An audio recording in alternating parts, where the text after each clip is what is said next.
But you also need financing too, right? I mean, the market is financing, right? I mean, to put the panels on your house, right? So you need to finance that. So if the market isn't willing to provide the financing, then you can't, accomplish that, right? If the costs get to what I was inferring, yeah, maybe you won't need it. Yeah, possibly.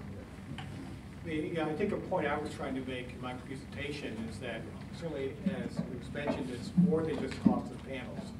The install costs are coming down as module prices come down, and labor is an important component of that. So there is value if you can offer systems that increase the efficiency of installations.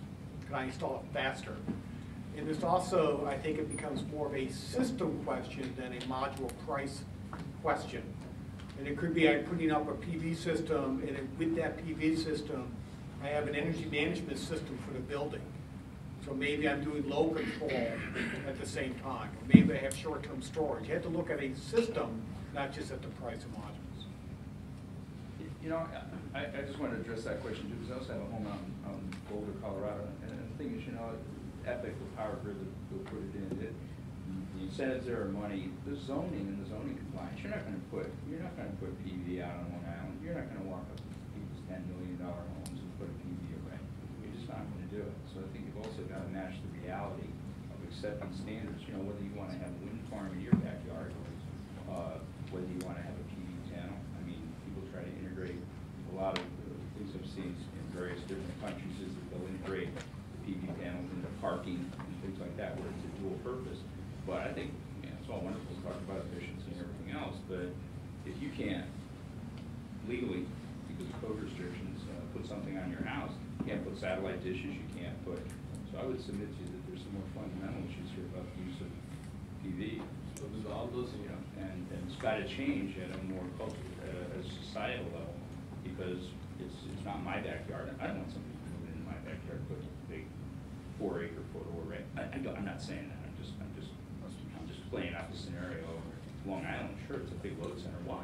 Because there's affluence there. Because people have big homes in there. There's a lot of lights and other things. It's not exactly consistent with putting up big arrays to suck in the solar rate. Even if you could have 40% conversion efficiency. Can I interrupt? Yeah. All those factors that you're saying are dependent upon how much is the cents per kilowatt hour it is. No. Absolutely. No. Today, do not change that. it may take a couple of years. If the price of the electricity start going to $1 per kilowatt hour, you'll find all kinds of code restrictions will be changed around. So I think this. What neighborhood do you live in? Pardon me? What neighborhood do you live in? What neighborhood I live? Yeah. The other thing is, What neighborhood? at that point, let's not get personal. The other thing is when the prices will become that small. Actually, in order for it to be utility compatible or not compatible, but matching with the utility prices, the total system cost will have to be under about, including the installed labor costs and balance of plant costs and all that, will have to be well under $2 a watt. And we are not anywhere close to it. So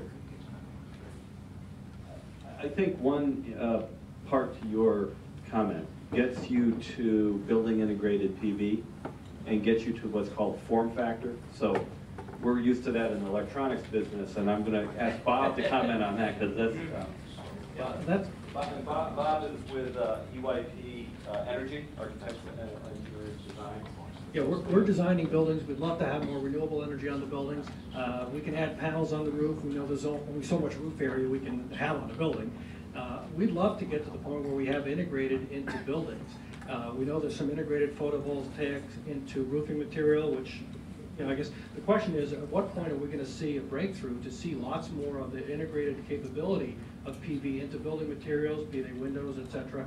And will they go through the testing that will allow firms like ours to feel comfortable that we can specify them and have a long-term life? And I know this is sort of a projection, but I'm wondering, where do you think the breakthrough is going to come? What's it going to take? And when will we get those certifications that make us feel comfortable specifying them for inclusion in a building where if it fails in a couple of years, we got a problem or a lawsuit? I I don't exactly have an answer to your question, and maybe maybe somebody else does, but I do want to highlight a similarity between your question and a comment that Guy made and a reality that I see, because I work a lot with early stage companies developing new technologies. There's a huge gap between the sort of supply side and the demand side. You're talking about specifications and trustability. You're talking about 25-year warranties and things where there's a lot of proof points in the field. And I think one problem that the ecosystem has to solve for these new technologies is how do we bridge that gap? I know the utilities are doing some things in terms of pilot programs and whatnot, but there's a huge sort of zone of risk and development that has to be bridged somehow to get. I've seen many companies, with real promise fail because, they just couldn't quite get to the platinum standard in terms of, trustability without $1 billion of capital in 20 years. And Well, so before you jump in, I just have to ask a question that I wanted to ask, which follows right on the end of the tail of that. Given the inherent demand side and supply side challenges in the emerging PV market sectors, what do you see as the biggest obstacles to mitigating the risk and accumulating the capital necessary for success? So really what you're describing, how do you get these, so the supply side and the demand side, and please open it up. This is, I think, kind of a I'll let somebody else try to answer. out of the box thinking here, and then we'll go to our next. By the way, if I may comment on that one, I think there is a lot of work needed on the regulation side for the PV to succeed, and there's a lot of confusion out there in the mind of the general public as to what cost really is.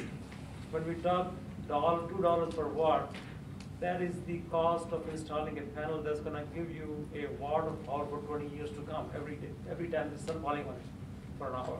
It's not the cost of electricity per watt, as we tend to understand. So there's a huge difference. When you amortize that over the life of the panel, it's just really small. But the real problem generally is now, what do you do with that? How do you integrate that into the network? And how do you certify that? There are some major markets where each installation has to be independently certified by UL before they can link it to that. That's regulatory. And unless we move hurdles like that out, we are not going to make the next headway. And the second piece really I wanted to add really was that I think we talked a lot about the cost of installation. And again, that the new thinking has to emerge at the architecture side. Why should a new building be built without it? If you build it at that point of time, you don't need that extra add-on stuff because the labor to install the other panels is needed anyways. So you can replace some of the labor cost with the PV materials. So there are a lot of synergies to be had down the road. It will happen in 5 years, 10 years, I don't know what the answer is. But I think we really need to start looking at each hurdle that is in there and which cities have these rules that say, okay, if you put a panel on your roof, you have to go to UL labs and get it certified before you can turn it on. That's huge, $10,000 cost, I think, to get a UL certification in some parts of the world. So those kinds of hurdles, incentives to utilities, whereby utilities say, okay, you don't have to own the system, I own the system, like they're doing in the schools and so on, and you pay me back from the savings that you get, or you pay me for the electricity. So those kinds of issues have to emerge for the industry to really permeate through the in the mass media. That's my Any other comment? To your question, I would say on a macro level, it's certainly policy, particularly in this country. The whole world is looking at the U.S. as the next large market for photovoltaics, although most of the product is being built overseas in Asia. We've seen the first market open up in Japan, the second followed closely by Germany, and but the whole world right now is looking at the U.S. as opening up photovoltaics in a very large way. But the government policies aren't pro-photovoltaics or pro-renewables.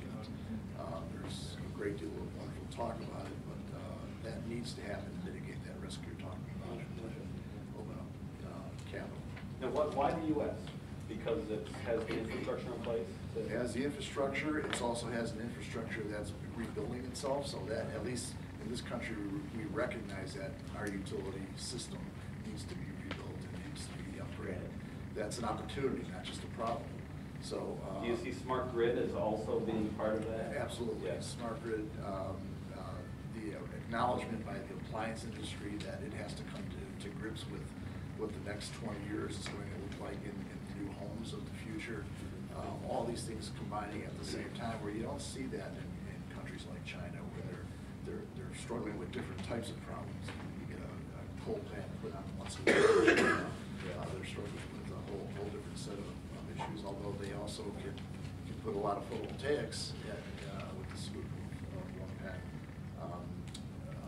U.S. is looked at by Asia, by Europe, by the world as being bottlenecked by policy.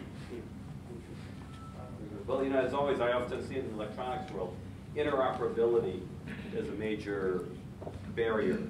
So when you think about the BEST program, the energy storage, the smart grid, and the PV, you kind of see all three kind of have to come to market at the same time and be deployed. And I think, at least from my perspective, at the national level, I do see a policy that is trying to tackle those three. And then at the state level, we, I think, New York is really far ahead in really catalyzing that too at the state level. So I wanted to, you were very patient, thank you.